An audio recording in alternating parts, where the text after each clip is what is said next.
আমাদের মধ্যে একটা প্রবণতা আছে কার উপরে দোষটা চাপিয়ে দেওয়া যায়, এবং পার্লামেন্টের মধ্যে যে সমস্ত ঠাট্টা মশকরা টাইপের কথাবার্তা হচ্ছে। আজকে দেখলাম একজন পার্লামেন্ট মেম্বার তিনি দাঁড়িয়ে বলছেন প্রধানমন্ত্রীর পাশে স্বরাষ্ট্রমন্ত্রী কেন বসছেন। অর্থাৎ আমরা কে কোথায় পার্লামেন্টে বসবে, অর্থাৎ কতটা হাস্যকর একটা বিষয় আমরা এখানে তুলেছি।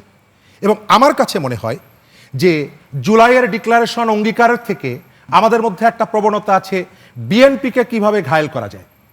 বাংলাদেশে আমার পাশে বসে আছেন, বিএনপির বিরুদ্ধে হাজারটা অভিযোগ তোলার সুযোগ আছে।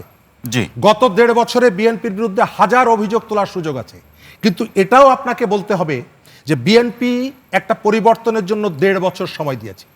তার যে সাংগঠনিক শক্তি বা ক্ষমতা, এই ক্ষমতা অনেকের থাকলে 1.5 বছর নির্বাচনের জন্য অপেক্ষা করত।